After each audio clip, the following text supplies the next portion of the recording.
ನಮಸ್ಕಾರ ಸ್ನೇಹಿತರೆ, ಮನಸ್ಸಿನ ಧ್ವನಿ ಚಾನೆಲ್ಗೆ ಸ್ವಾಗತ.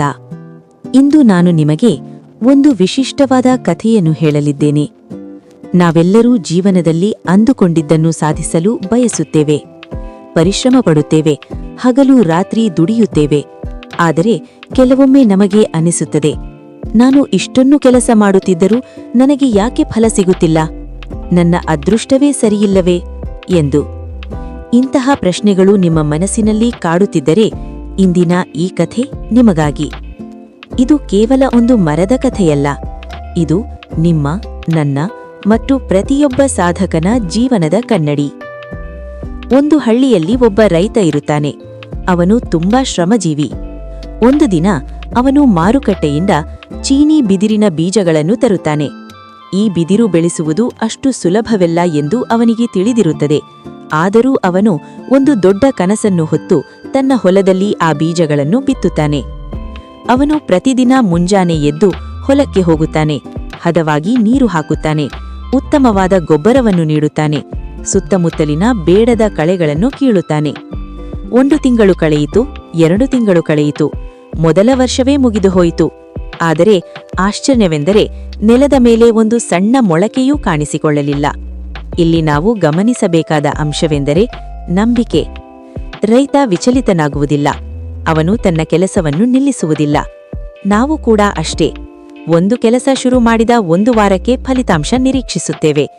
ಆದರೆ ಪ್ರಕೃತಿ ನಮಗೆ ಬೇರೆಯದೇ ಪಾಠ ಕಲಿಸುತ್ತದೆ. 2ನೆಯ ವರ್ಷ ಆರಂಭವಾಯಿತು. ರೈತನ ಶ್ರಮ ಮೊದಲಿನಂತೆಯೇ ಇತ್ತು. ಮಳೆ ಬರಲಿ, ಬಿಸಿಲಿರಲಿ, ಅವನು ತನ್ನ ಹೊಲವನ್ನು ಕಾಯುತ್ತಿದ್ದ. ಈಗ ಊರಿನ ಜನ ಆಡಿಕೊಳ್ಳಲು ಶುರು ಮಾಡಿದರು.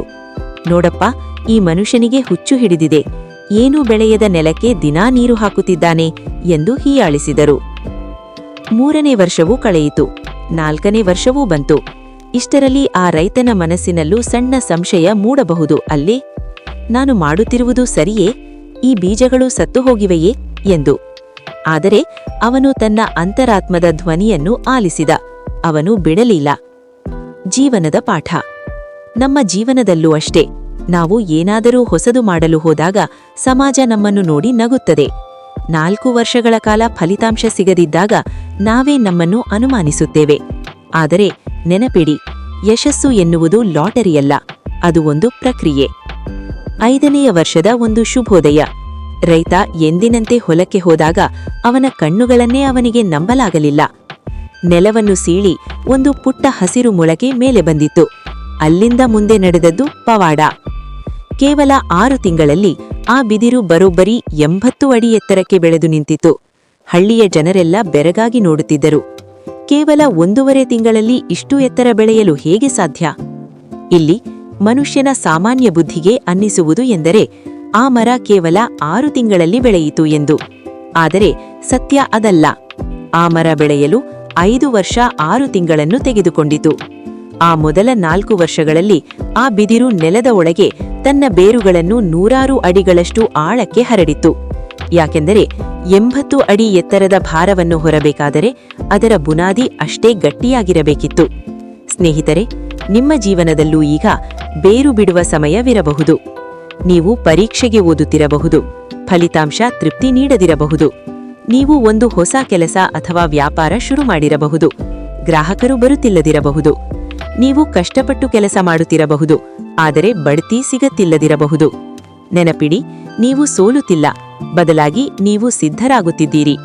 ದೊಡ್ಡ ಯಶಸ್ಸನ್ನು ನಿಭಾಯಿಸುವ ಶಕ್ತಿ ಬೇಕಾದರೆ ನಿಮ್ಮ ವ್ಯಕ್ತಿತ್ವದ ಬೇರುಗಳು ಗಟ್ಟಿಯಾಗಬೇಕು. ಈ ಕಾಯುವ ಸಮಯ ವ್ಯರ್ಥವಲ್ಲ, ಇದು ತಯಾರಿಯ ಸಮಯ. ಕೊನೆಯದಾಗಿ ನಾನು ಹೇಳುವುದಿಷ್ಟೇ, ನಿಮ್ಮ ಮೇಲಿನ ನಂಬಿಕೆಯನ್ನು ಕಳೆದುಕೊಳ್ಳಬೇಡಿ. ಚೀನಿ ಬಿದಿರಿನ ಮರದಂತೆ ಸತತವಾಗಿ ಪ್ರಯತ್ನಿಸಿ. ಅಂದು ಜನ ನಿಮ್ಮನ್ನು ನೋಡಿ ನಕ್ಕಿರಬಹುದು, ಆದರೆ ನಿಮ್ಮ ಸಾಧನೆ 80 ಅಡಿ ಎತ್ತರಕ್ಕೆ ಬೆಳೆದು ನಿಂತಾಗ ಅದೇ ಜನ ಅಚ್ಚರಿಯಿಂದ ನಿಮ್ಮನ್ನು ನೋಡುತ್ತಾರೆ. ಪರಿಶ್ರಮಕ್ಕೆ ತಕ್ಕ ಪ್ರತಿಫಲ ಖಂಡಿತ ಸಿಗುತ್ತದೆ, ಆದರೆ ಅದು ಪ್ರಕೃತಿಯ ಸಮಯದಲ್ಲೇ ಹೊರತು ನಮ್ಮ ಸಮಯದಲ್ಲಲ್ಲ. ಅಲ್ಲಿಯವರೆಗೂ ತಾಳ್ಮೆಯಿಂದಿರಿ. ನಿಮಗೆ ಈ ಕಥೆ ಇಷ್ಟವಾಗಿದ್ದರೆ ಲೈಕ್ ಮಾಡಿ, ನಿಮ್ಮ ಸ್ನೇಹಿತರೊಂದಿಗೆ ಹಂಚಿಕೊಳ್ಳಿ. ಇಂತಹ ಮತ್ತಷ್ಟು ಸ್ಫೂರ್ತಿದಾಯಕ ವಿಷಯಗಳಿಗಾಗಿ ನಮ್ಮ ಮನಸ್ಸಿನ ಧ್ವನಿ ಚಾನೆಲ್ ಅನ್ನು ಸಬ್ಸ್ಕ್ರೈಬ್ ಮಾಡಿ. ಧನ್ಯವಾದಗಳು.